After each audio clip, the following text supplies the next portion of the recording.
Magandang araw po sa ating lahat mga kadogo. Okay, ipopromote ko lang po yung aking dalawang natitirang female puppies. Ang dam po ay ito.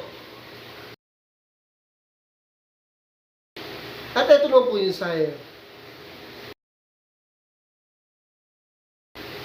Yung dam and sire po is papered po and both tie line ang kanilang linyada, mga kadogo, no? Kaya pure na pure, both dam and sire, tie line po sila. Kaya ang kanilang mga anak ko ay ito, even non-papered, di ko po kasi pinapapapilan ng mga papi ko. Ang purpose ko po is para po ma-afford ng mga gustong magkaroon ng papi na super quality. Inquire lang po kayo. Honestly po, ang benta ko po sa mga papi ko is 10,000 lang po. Can you imagine 10,000 for a pure tie line puppies? Pure na pure po to.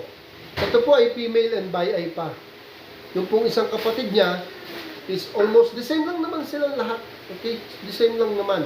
Ito lang po yung aking na-model. Super woolly po yan, mga kadogo. 33 days pero ganito na ang itsura. For 10,000 pesos lang each. Ganyang kamura po ako magbenta.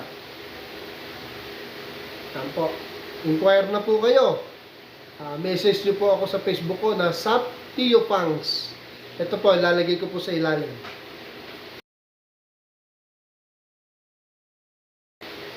Dalawa na lang po sila dahil po na-reserve na po yung ibang kapatid.